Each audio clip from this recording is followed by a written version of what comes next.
Oi gente, tudo bem com vocês? Eu sou a Clara, bem-vindos a mais um vídeo do meu canal. Queridos seguidores, hoje eu lhes ofereço dor de garganta, amanhã quem sabe. Como foi janeiro, gente? Como foram as suas leituras de janeiro? Hoje eu vim falar das minhas leituras de janeiro, assim... O que acontece? Esse é meu vídeo de leituras de janeiro, eu vou falar sobre os livros que eu li em janeiro. Foi um bom mês, foi um bom começo de ano, eu acho. Eu posso dizer que sim. Sim, por enquanto tudo dando certo. Vamos direto ao ponto. A minha primeira leitura de janeiro foi Musa dos Pesadelos, da Annie Taylor.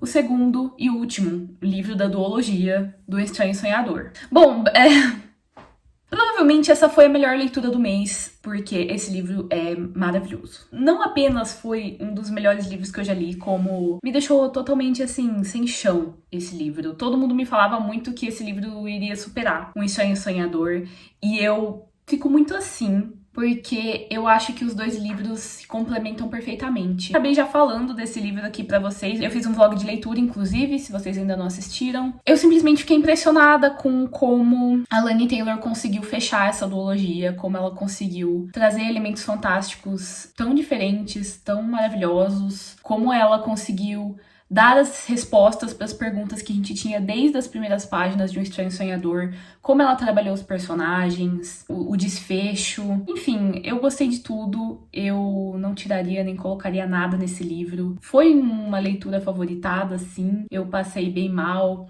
Eu acho que o ritmo desse livro é eletrizante, você... Ai, meu Deus, quando você vê, você... já foi com Deus, já. E eu até tive problemas quanto ao vlog de leitura por conta disso, porque eu sempre leio um pouquinho e gravo, leio um pouquinho e gravo. Peguei um dia, sentei e li 200 páginas, assim, sem mais nem menos. Mas acabou dando tudo certo. Dentro do possível, né? Essa duologia é maravilhosa. Foi um dos destaques do meu ano passado. Com certeza, já comecei o ano, assim, não perdendo tempo, porque eu sabia que era uma leitura urgente. Eu já falei com vocês, muitas pessoas me perguntam qual dos dois é o meu favorito. Apesar de eu achar A Musa dos Pesadelos um livro melhor que Um Estranho Sonhador, em termos de enredo e de ritmo, eu ainda acredito que Um Estranho Sonhador tem um espaço maior no meu coração, por conta daquele começo e da história do Laszlo, que é muito forte nesse primeiro livro. Tanto que o título do livro leva o nome do Laszlo, Um Estranho Sonhador, e como o segundo livro mais focado na personagem Sarai, a Musa dos Pesadelos, a gente tem aí, não uma mudança completa de perspectiva, mas mesmo uma mudança de enredo e de papéis centrais, né? O Laszlo, ele é o ponto central do primeiro livro e a Sarai é o ponto central do segundo. E eu amo os dois. Não acho que eu já tenha lido algo tão espetacular quanto Um Estranho Sonhador, abominando o tanto de tempo que eu levei pra ler esses livros. Eu não acredito, Ai, cara, às vezes sabe? Às vezes eu olho no espelho e eu fico pensando, o que eu tava pensando? Daí eu terminei Musa e eu fiquei um pouco balançada, um pouco bastante. Então eu tentei pegar uma leitura que eu achei que seria um pouco mais leve. Apesar de eu estar muito numa constância, assim, no sentido de que eu tenho lido muito fantasia e eu tenho querido ler apenas fantasia, eu dei uma pausa aí, porque realmente Musa dos Pesadelos acabou comigo. Assim, é um livro que deixou meu emocional um pouco desgastado por conta desses temas super sensíveis que são tratados e por conta de muitas dores que são tratadas nesse livro. Eu li, então, Uma Garota Cubana, Chás e Amanhãs, da Laura Taylor Nami. Eu recebi esse livro da Alta Novel já faz algum tempo, foi ano passado, e ele veio com várias coisas. Eu achei muito fofo, ele veio com esses cards, com esse marcador. Eu mostrei pra vocês lá na Twitch, inclusive. Essa capa é uma coisa que... Essa capa. E eu fiquei muito animada em ler ele por causa da premissa. Esse é um livro sobre segundas chances. E eu sabia que seria uma coisa bem água com açúcar. E eu tava precisando, né, disso no momento. A nossa personagem principal aqui é a Lila Reyes. Ela vem de uma família cubana e ela vive em Miami. Ela trabalha com a avó na confeitaria. E assim, ela tem a vida dela bem planejada, na realidade. Ela vai assumir a padaria da avó, junto com a irmã dela.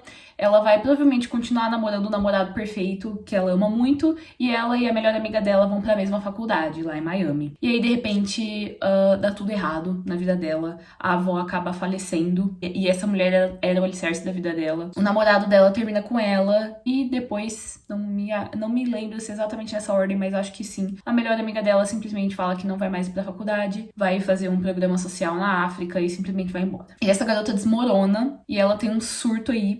E os pais dela basicamente ficam preocupados com a saúde mental dela e enviam ela pra Inglaterra pra ficar 3 meses, pra passar as férias na casa de uma tia, de um tio lá. Então, assim, da ensolarada Miami, que ela ama, inclusive, ela vai passar aí 3 meses em Winchester. E ela tava decidida a odiar esse lugar, que não tem nada a ver com a casa dela e com tudo que ela ama. Só que aí ela tem muitas surpresas agradáveis, incluindo essa amizade que ela faz com o Orion, que é um garoto muito fofo que tem uma loja de chás lá em Winchester, e ele se propõe a ser o guia turístico dela. Ai. Ela basicamente vai aprender muitas coisas sobre ela mesma, ela vai ter essa chance de se redescobrir em um lugar novo, de pensar e refletir sobre quem ela é, sobre o que ela quer pra vida dela, sobre quais são as coisas que importam. E tudo isso, assim, com muitas comidinhas gostosas e narrações dela confeitando e cozinhando coisas muito gostosas. Então, esse livro não é apenas um romancezinho muito gostosinho, água com açúcar, como ele realmente tem muito açúcar envolvido aqui em todo o processo. Eu adorei esse livro, ele foi um 5 estrelas, pelo que ele se propõe, ele não deixa a desejar. Um romance contemporâneo, assim, jovem adulto, bastante água com açúcar e uma protagonista maravilhosa, um garoto fofo, bem no estilo Golden Retriever, entendeu? Uma ótima ambientação, personagens secundários e é realmente um romance no qual eu me envolvi bastante, e eu acho que esse é um ponto que eu levo muito em consideração na hora de avaliar um livro, porque eu adoro me envolver emocionalmente. Quanto mais envolvida eu tiver, melhor.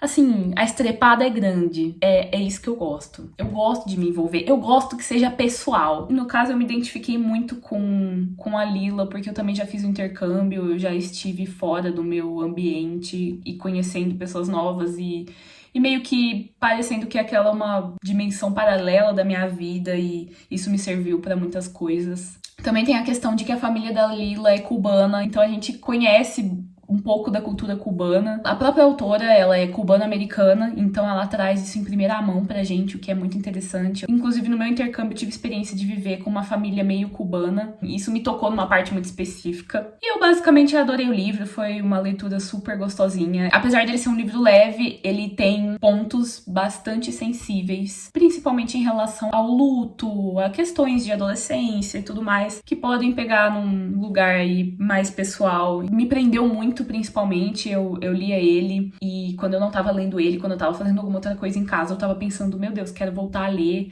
É aquela coisa que vai te puxando, que te prende. Eu achei que isso foi uma ótima pegada desse livro. E eu amei a edição também da Alta Novel, ficou lindo o livro. Mas não se enganem, vocês podem sofrer um pouco muito. Minha terceira leitura de janeiro foi O Encanto dos Corvos, da Margaret Rogerson, que eu fiz um vlog de leitura desse livro aqui, lendo ele em um dia, inclusive, se vocês não viram. Desde que eu li O Feitiço dos Espinhos, da Margaret Rogerson, que eu não dava muita coisa pra esse livro, apesar dele ser bastante elogiado. Não sei porque eu não imaginava que eu fosse gostar tanto dele, e aí quando eu peguei ele e li ano passado, eu fiquei muito surpresa. Quando a Literalize anunciou que ia lançar O Encanto dos Corvos, eu já fiquei assim, principalmente porque a capa desse livro é maravilhosa, né? A ilustração da Charlie Bowater, aquela coisa, e aí tem um corvo, e aí enfim. Depois que eu li a sinopse, foi só ladeira abaixo, inclusive a Adriele ficou me atiçando pra ler esse livro. Também é um volume único de fantasia, mas tem aí o foco no romance entre os dois personagens. E a gente tem um universo no qual existem féricos, fadas, convivendo com humanos, mas na qual essas fadas precisam desses humanos para produzir qualquer coisa, desde cozinhar até fazer arte, até escrever. Eles não podem produzir nada e eles chamam isso de ofício. Então eles pagam os humanos pra produzirem coisas pra eles, e geralmente eles pagam com algum feitiço ou algum favor, alguma coisa assim. E é claro que na entrelinha desses feitiços e favores, muitas vezes os humanos acabam se ferrando, né? Porque nesse universo as fadas não podem mentir, mas vocês sabem que mesmo quando as fadas não podem mentir nos universos dos livros, elas sempre dão um jeito de sair com vantagem, né? O que não acontece no caso da nossa protagonista, porque ela está acostumada a lidar com esses féricos, principalmente com alguns mais nobres, assim, de classes mais altas, porque ela é uma artista muito talentosa, ela produz retratos como ninguém ali no reino todo. Então, desde muito nova ela aprendeu a lidar com esses clientes féricos, a nunca fazer um acordo que desse errado pra ela ou pra família dela, que ela vive com a tia e com as duas primas, que na verdade eram as cabras, mas que viraram garotas. Então é assim, você percebe que quando você começa a ler esse livro, tem toda essa ambientação super mágica e essas questões assim, que me agradam muito. Eu gosto muito de livros nos quais temos fadas, né, no caso. A protagonista recebe a visita do príncipe do outono, o Hook, que vem de outro reino só pra ter um retrato feito por ela. Eles têm essa primeira interação, a gente tem meio que essa atração, essa paixão à primeira vista, mas acaba se tornando uma amizade, assim, com as sessões que ela vai pintando ele, ela percebe que alguma coisa tá errada no quadro, que não tá refletindo quem ele é de verdade, e ela acaba pintando ele triste no quadro, ela pinta uma emoção humana no rosto dele, e isso não dá muito certo, porque fadas, principalmente em cargos, assim, muito altos, né, da política deles e tudo mais, não podem demonstrar nenhuma fraqueza. Então, quando o Hook leva o quadro pra corte dele, todo mundo percebe, ele volta cobrando ela, que ela tem que ser punida e levada pro reino das fadas pra receber uma punição, porque ela meio que colocou ele numa posição ali comprometedora com aquele quadro. Ele basicamente sequestra ela, mas assim, até aí tudo bem, né? Dá tudo errado, eles acabam tendo que fugir de umas outras fadas da caçada brávia, tem toda uma conspiração rolando aí com as cortes. É uma grande aventura na floresta com o seu amor proibido, porque eles não podem, apesar de eles gostarem um do outro, eles não podem ficar juntos por causa de uma lei que fadas e humanos não podem se apaixonar. Então assim, gente, é a farofa que você mesmo que gosta de uma farofa bem nesse estilo, você pode ir sem medo, porque esse livro é maravilhoso. Eu li ele super rápido, né? Me propus a ler ele em um dia e não foi nada difícil. Eu não fiquei cansada, assim, eu só comecei a cansar quando eu já tava lá na página, sei lá, lá no final. Ele também não é um livro grande, ele tem 350 páginas, se eu não me engano. Uma ótima leitura, que tem um começo, um meio e um fim. Uma história de amor entre duas personagens que não podem ficar juntas. Florestas, monstros, tudo que eu gosto. Foi uma leitura 5 estrelas, foi favoritado, gostei muito. Muitos pensamentos. E essa capa. Depois que eu terminei esse livro, eu comecei a ler Perfeitos Opostos, da Karen Santos, porque o Maddox ficou falando desse livro no Stories. E aí eu falei, nossa, seria propício agora eu ler um romance de casamento por contrato. E aí peguei e fui ler. O que acontece nesse livro, gente? As duas personagens principais, eles basicamente se odeiam desde criança, assim. A Charlie, ela tinha mais ou menos 12 ou 13 anos quando ela foi morar com o tio do Nathan, e ele meio que adota ela, assim. E ele já era um jovem adulto, assim, com 17, 18 anos. E eles fizeram uma amizade, só que o Nathan meio que odeia ela por alguns motivos aí, principalmente relacionados à mãe dela, que era uma interesseira, assim, e depois basicamente abandonou ela. E nessa época a Charlie basicamente foi apaixonada por ele, mas depois ele passou a evitar tanto ela que eles seguiram a vida deles, assim, mantendo zero contato, apesar dos dois serem muito próximos do Robert, que é o tio do Nathan e meio que o pai adotivo da Charlie. Basicamente, o plot do livro começa com a questão do Robert morrendo, e ele coloca no testamento dele que os dois vão ter que se casar e passar um ano casados, senão eles não vão ter a herança. E aí, não, meus amores, eu juro pra vocês, eu não sei nem se isso é possível, eu acho que não. Mas assim, licença poética, tudo bem. E assim, os dois surtam. O Robert, ele não apenas faz isso, mas como ele faz com que os direitos da pesquisa da Charlie, porque ela é doutora em microbiologia, passam a ser do Nathan, e tipo, 40% das ações da empresa do Nathan sejam da Charlie. Então o cara basicamente obriga eles mesmos a se casarem. E aí eles ficam assim, eu não gosto de você, eu não vou fazer isso. Mas eles acabam vendo que a melhor opção é eles aguentarem um ano aí e depois se separarem e cada um segue a sua vida com a sua parte da herança. Só que é claro que aí, meus amores, vai rolar uma tensão sexual, uma coisa toda aquela, eles vão se sentir atraídos um pelo outro, eles vão fazer uma amizade aí que logo vai se tornar algo mais e eles... É um haters to lovers com casamento por contrato. Sim, esse livro tem umas 240, 250 páginas. A primeira metade dele eu li em poucas horas, li super rápido. Aí eu parei ele no meio, assim, 60%. Eu meio que perdi as forças, assim, pra ler ele, porque, não sei, eu simplesmente... Depois que eles ficam juntos, pra mim perde um pouco a graça. Então, eu só fui ler os outros 40% agora no fim do mês, depois que eu já tinha lido outro livro. Mas, de qualquer forma, pra quem curte esse tipo de livro, acho que é uma boa indicação. É um livro independente, né, nacional, da autora Karen Santos. Fica aí se vocês curtiram a premissa. Mas eu realmente sinto cada vez mais que esse não é o meu gênero favorito. São poucos livros, assim, de romance adultos que eu curto bastante. A maioria deles, slow burn. Principalmente se eles ficam juntos na metade do livro ou no começo, pra mim perde a graça. Fico procurando alguma coisa ali que não vai estar tendo ali, porque não é o meu gênero, entendeu? Eu não me sinto confortável pra avaliar esse livro, porque eu não sinto que ele tenha causado muitas coisas em mim, assim. Eu achei que ele é bem escrito, gostei muito da premissa, depois ali dos 60% eu não tava vendo mais muita graça em ler o livro. Aí tem um plot twist depois, que eu também achei mais ou menos, então acabou que eu só terminei ele, assim, porque eu já tava lá logo no final. Mas eu não acho justo ficar falando muita coisa, porque eu realmente sinto que esse não é o meu gênero. Simplesmente fiquei um pouco indiferente quando eu terminei. Não sei dizer se eu gostei ou se eu não gostei. Simplesmente percebi que não é o meu tipo de livro. E acontece. E a minha quinta e última leitura do mês foi uma releitura. Eu reli Jogos Vorazes, o primeiro volume, né, da trilogia da Suzanne Collins. E eu fiz aqui um vídeo falando um pouco e contando como que foi essa experiência. Então, se você ainda não viu, por favor, veja. Eu me diverti bastante com essa releitura e me diverti bastante fazendo esse vídeo. Eu adoro dar uma palestrinha, como vocês bem sabem. A última vez que eu li Jogos Vorazes foi há mais ou menos 10 anos atrás, então eu tava muito empolgada pra fazer essa releitura.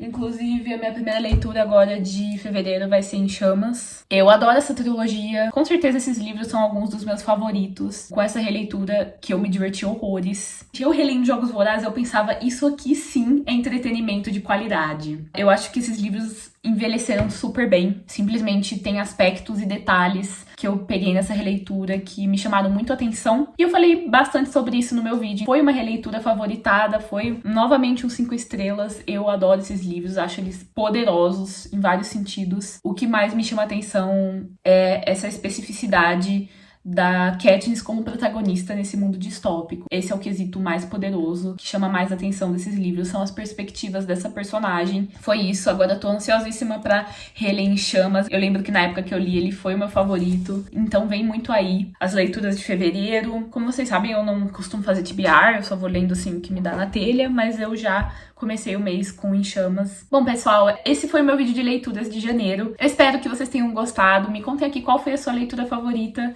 de janeiro. Muito obrigada, pessoal, que tá comentando aí nos vídeos. Vocês são tudo pra mim, sério. Se vocês quiserem comprar qualquer coisa na Amazon, utilize meu link, que você me ajuda com uma comissão e não paga mais nada por isso. Um grande beijo, gente, e até a próxima.